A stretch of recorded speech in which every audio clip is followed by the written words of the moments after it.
اعلان ہے کہ جماعت تھیندی ہے، پر جماعت نماز بھی تھیندی ہے، پر مہربانی نماز بھی جماعت ہے۔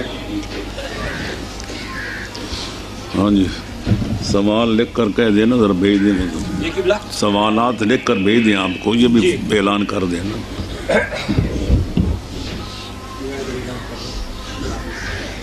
جنہاں حضرات نے سوالات کی پروسن بیٹھا بیٹھا۔ السلام علیکم حضرات،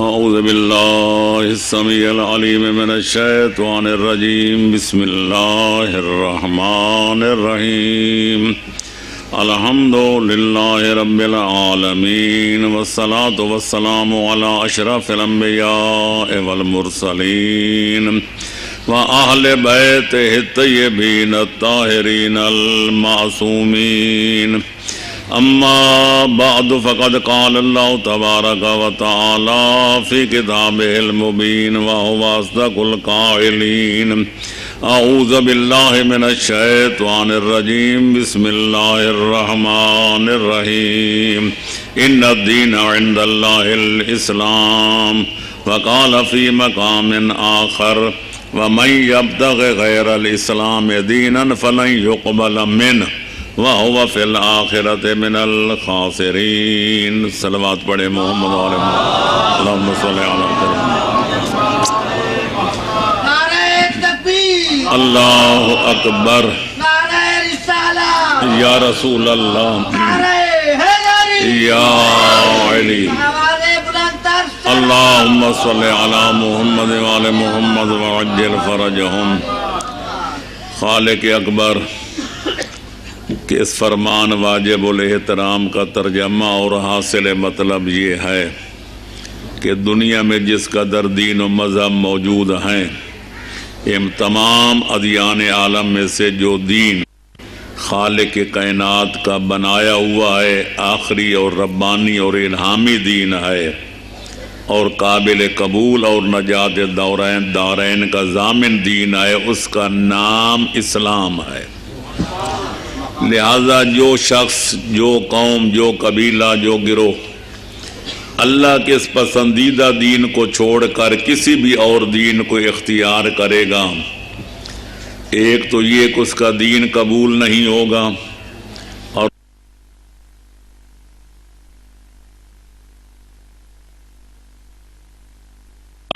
صلوات پڑھیں محمد و آل محمد پر، اللہم صلی علی محمد و آل محمد وعجل فرجہم۔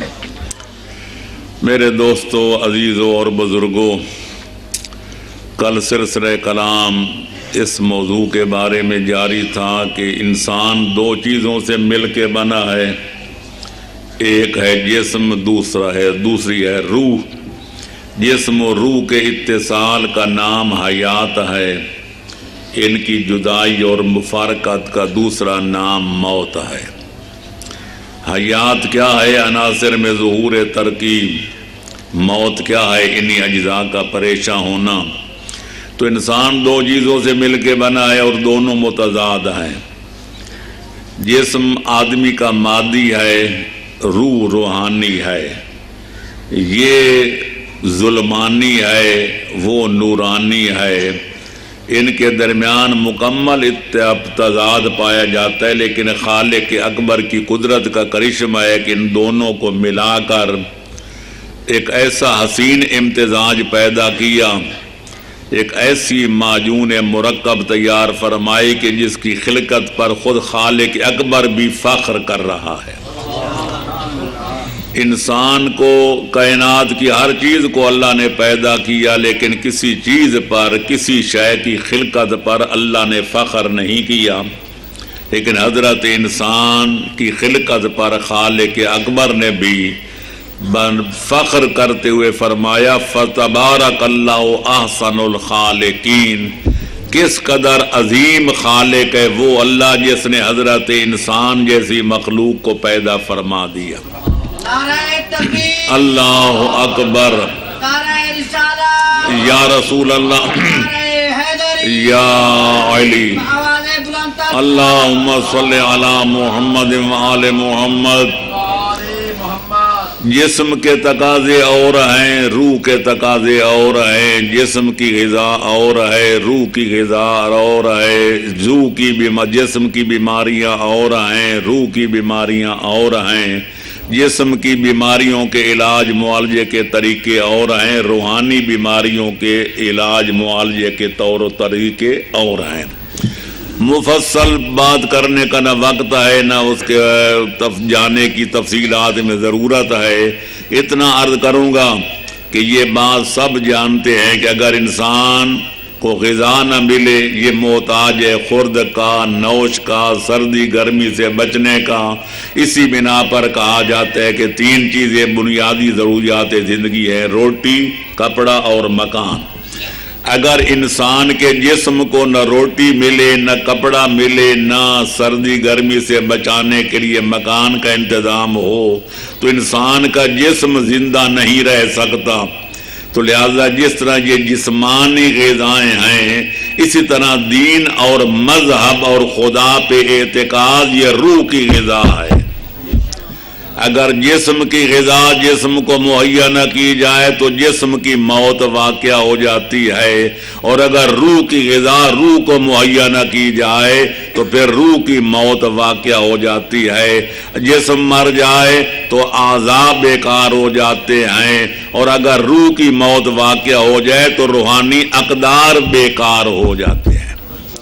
لہذا ضروری ہے اس وقت تک نظام قدرت چل سکتا ہے جب جسم کے تقاضے بھی پورے کیے جائیں اور روح کے تقاضوں کو بھی نظر انداز نہ کیا جائے۔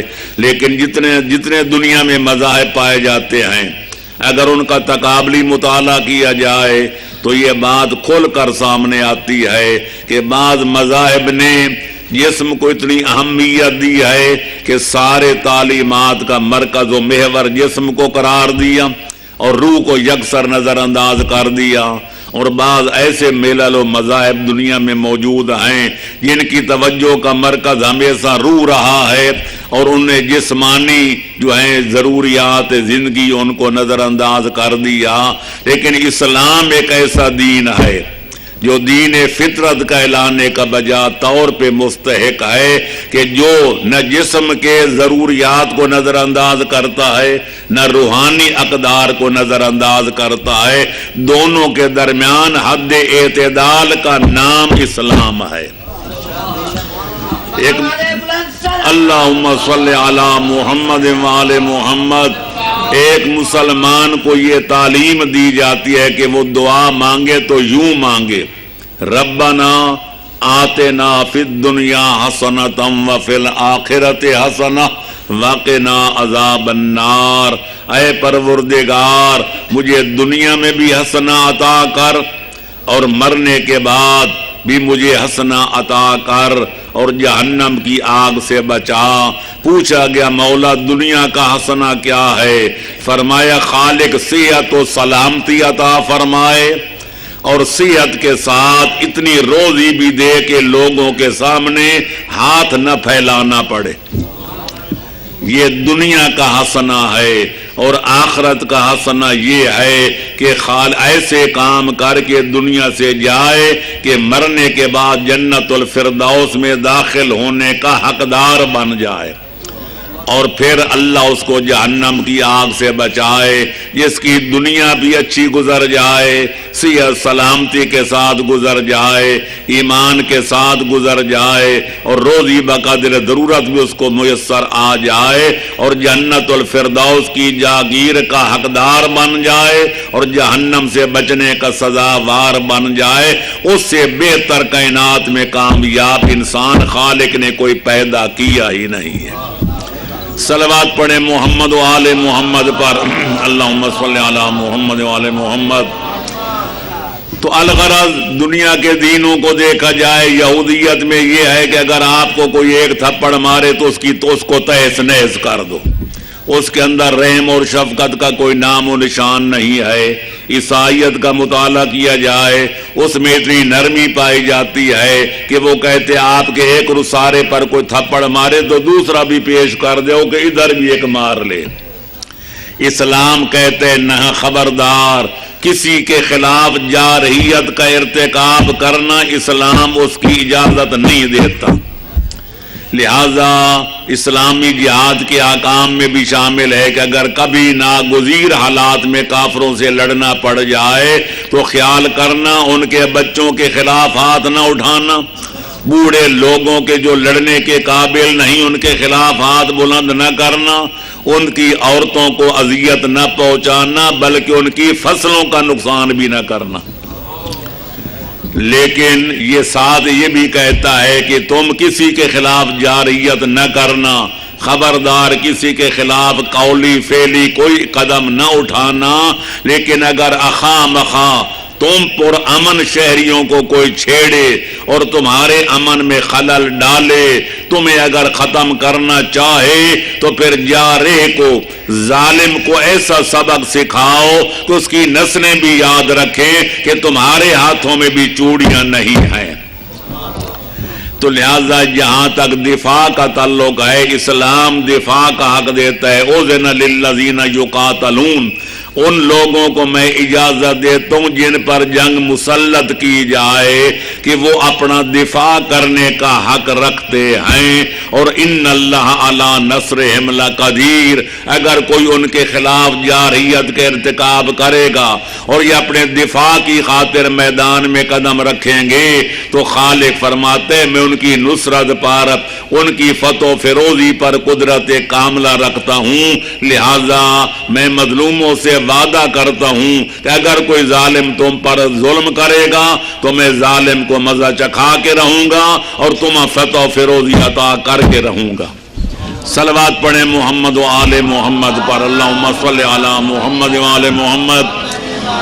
تو میرے دوستو، جسم کی بیماریوں کے لیے ڈاکٹر ہوتے ہیں، سر سے لے کر پاؤں تک. پہلے یونانی حکمت کا دور تھا، آج ڈاکٹری کا دور ہے. پھر ڈاکٹری کی دو قسمیں سب جانتے ہیں، ایلوپیتھی بھی ہے، ہومیوپیتھی بھی ہے، اور بھی کئی طریقہ ہے، علاج ہیں.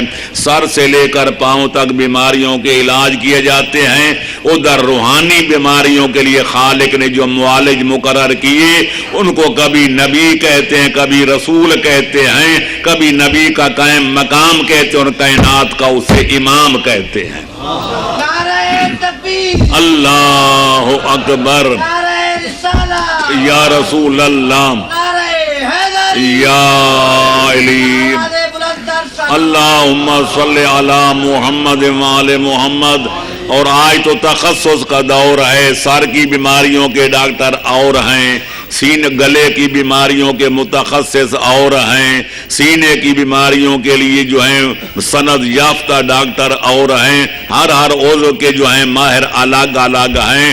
لیکن روحانی علاج بیماریاں کیا ہیں؟ کسی بیماری کا نام کفر ہے، کسی بیماری کا نام شرک ہے، کسی بیماری کا نام نفاق ہے، کسی بیماری کا نام فسق ہے، کسی کا نام فجور ہے، کسی کا نام بغاوت ہے، کسی کا نام شقاوت ہے.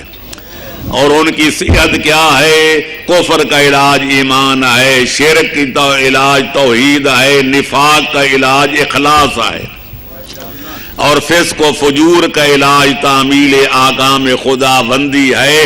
لہذا اسلام ہر چیز کا مد نظر رکھتے ہوئے ایسے اس نے تعلیمات، تلقینات اور فرمودات ارشاد فرمائے ہیں کہ اگر انسان ان پر عمل درآمد کرے تو ہماری دنیا جنت کا نمونہ بن سکتی ہے. صلوات پڑھیں محمد و آل محمد پر. اللہم صلی علی محمد. ان تفصیلات میں جانے کا تو وقت نہیں کہ کفر کیا ہے، شرک کیا ہے، نفاق کیا ہے، فسق کیا ہے، فجور کیا ہے.